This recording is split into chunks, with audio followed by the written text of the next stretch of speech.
Welcome to today's PAWSCAST. Good day, and thanks for joining us for another PAWSCAST here at Frostburg State University. My name is Don Swager, Director of our SAFE Office, founder of the PAWSCAST, and I'm excited that you're with us today for another episode. Today we're going to be talking about flu prevention, and we have a special guest. Her name is Tierra Daley, and Tierra has been employed at Frostburg State University in the Student Health Center since March of 2024. She has a master's degree in nursing with a specialization in education, and she's been with us here at the university since 2021. Tierra, welcome to the PAWSCAST. We're so excited that you're here today. Thank you for having me.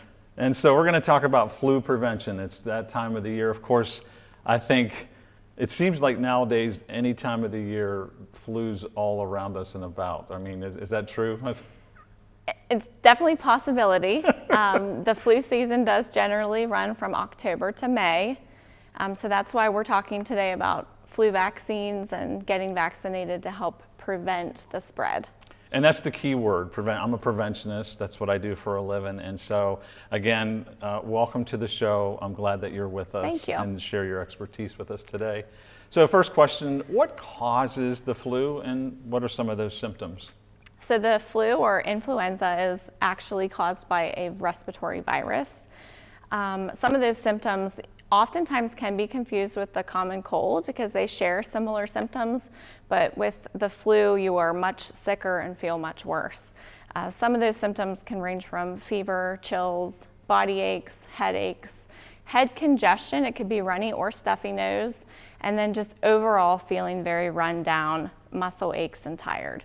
Like I said, the common cold can kind of mimic those, but influenza is much more intense. So why do some people get the flu and others don't? So a lot of it has to do with your immune system. Someone that is healthier, eating good foods, exercising, they might have a higher immune system, so they have a decreased risk. Some people that just don't have proper good hand hygiene, that's the number one reason why it gets spread so quickly. I think that may have been my issue as a youngster. I used to, for some reason, want to have my hands in my face, you know, and I remember my teacher way back when, we actually got graded on this. I don't know why, and it wasn't a letter grade, but it had some kind of codes on it. But I always remember failing in that area because I always had my fingers either in my eyes or my mouth. So I'm kind of guilty of that. Yes. And my wife kind of reminds me of that even today as an older adult. So do you recommend college-age students get a flu shot? Yes, it's actually recommended that anyone over the age of 6 months gets the flu vaccine if they're able. So the flu vaccine is actually a deactivated version of the virus, and it just allows your body the opportunity to create an immune response and create antibodies. So if you're exposed to the flu virus, your body's going to recognize that and help you fight it off.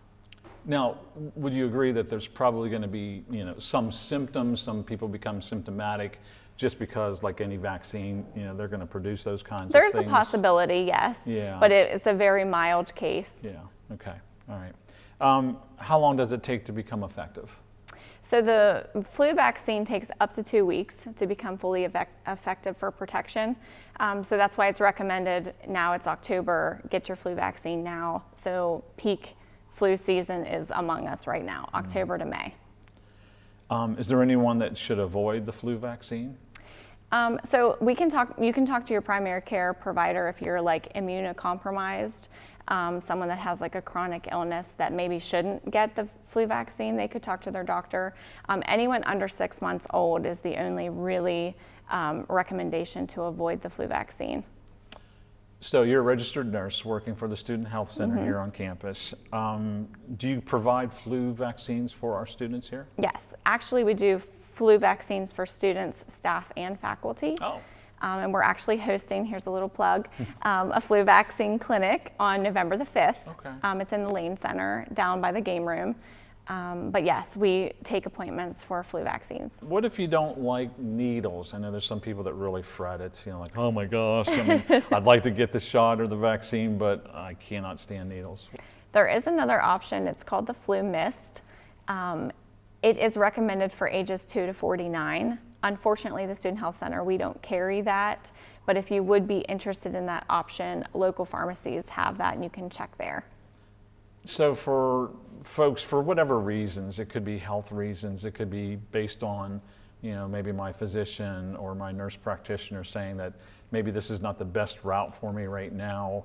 Are there other ways that we can prevent the flu besides vaccines? Sure, and it just goes back to fundamentals. Proper hand washing is the number one preventative way to stop the spread. And if soap and water aren't an option, a good alcohol-based hand sanitizer. But also, it's really good to sanitize areas that are like high traffic. If you are in the office and you're sharing like telephones or computers, wiping them down. At home, wiping your countertops, cleaning your bathroom properly. And then just really, if you do have symptoms, stay home if you're not feeling well. Coughing and sneezing into the corner of your elbow instead of your hands, and then washing your hands, and it's just very fundamental things. So, you mentioned about washing hands. I don't know, I was told, to sing like a little nursery rhyme, or what have you, Twinkle, Twinkle, Little ABCs Star. twice. ABCs twice. I mean, is there some truth in that? Or there is, yes. The longer you do it, the better. You're going to break down those germs off your hand surfaces. Lots of nice hot soapy water. Okay. So regardless if you could sing or not, that's not the issue. Just take that equivalent time to do so. Yes. And get some soap on there and some hot water. Okay. What about, and I always tell my family this, that the indoor pollution, I think, is worse than the outdoor pollution myself. I mean, I could be wrong on that. I don't know. That's my educated guess. But how do you improve indoor air quality and the prevention of flu? So in the winter, it's cold and we always have the windows shut, but if someone's sick, open up those windows, let some fresh air in. There are air purifiers that you can use too that would be helpful, but just kind of getting that stale air out of your house or in the room where you're at. Yeah, I love doing that. My family doesn't like doing that, so that's always the challenge in our household. But I was kind of raised that way. My grandma, she was very, very passionate about having the windows open, actually all year round, because we didn't have AC growing up. So I think that you kind of alluded a little bit, to this, but how long should I stay home from work or school if I'm sick with the flu? So it's recommended that you're fever-free for at least 24 hours, and that would be fever-free without like a fever reducer like Tylenol or Motrin. And then also just general symptoms improvement. Yeah, I think there's a lot of, research, out there about, you mentioned like Tylenol or some fever reducer. Again, I go back to my grandma, who was very influential in my life, but she was of the old school where, kind of ride it out, don't give me the Tylenol, that it's the body's way Correct. Of, kind of releasing those toxins and so forth. So that's kind of been my mindset. I'm not opposed to it, but, grandma had an influence in my life. And so I tend to be one of those people that, try to ride those fevers out. I mean, if it gets too high, right. then we want to take something. I mean, what's your thoughts about that? That's your body's way of, God gave us the ability to fight it off. So that's your body's natural way of trying to burn off whatever they're alerting is wrong. Yeah. Yeah, but I know fevers can be uncomfortable, especially in children. So, and that's why I think, Tylenol would be important in certain circumstances. And you said 24 hours without fever-free. Yeah. Okay. All right. Very good. So who's at high risk, for complications? So anyone can be at risk, but younger children, older adults, and then those that have like a compromised immune system, maybe they're on chemotherapy or they have like a chronic illness that they're just not as healthy as the general population. Are there any supplements? I mean, I'm very big on supplementation. My wife thinks I'm a little bit too crazy with it. You know, I have my own pharmacy, she says, at home with supplements. But what are your feelings about supplements? Can they help? So vitamin C and zinc can definitely boost your immune system. Anything beyond that, I would say definitely talk to your primary care provider about that. Yeah, probably because you just don't want any interactions. Correct. Or, I think it's an individual basis. Yeah, I would agree with that. So how can students get involved in flu prevention? Hand washing, disinfecting their areas, especially those that live close quarters to one another. You know, wiping down surfaces, just being conscientious that, you know, their hands might not be clean. Avoid touching your face. Like you said, you're a bad one for that, but that's just a basic thing that you can do to help prevent the spread. Are there students that can do internships at the health center? Yes, okay. And they would contact the director, Chrissy Burke, for that. Okay. We have had nursing students come do their clinical hours with us. All right, that's awesome. So, you know, what cost to the students for health visits, you know, at a SHC?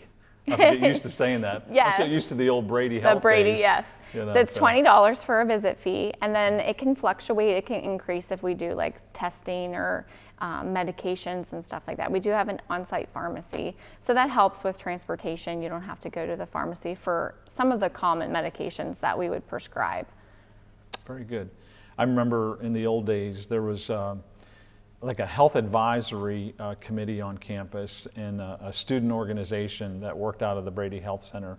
And so my peer educators and that particular group would do a lot of prevention activities together. So if students want a little bit more information about flu prevention or student health services, can you kind of let them know where you're located? And Sure, maybe a phone number? we're in that beautiful new building, the Education and Health Science building. I like to say that our waiting room door is the left field of the baseball field.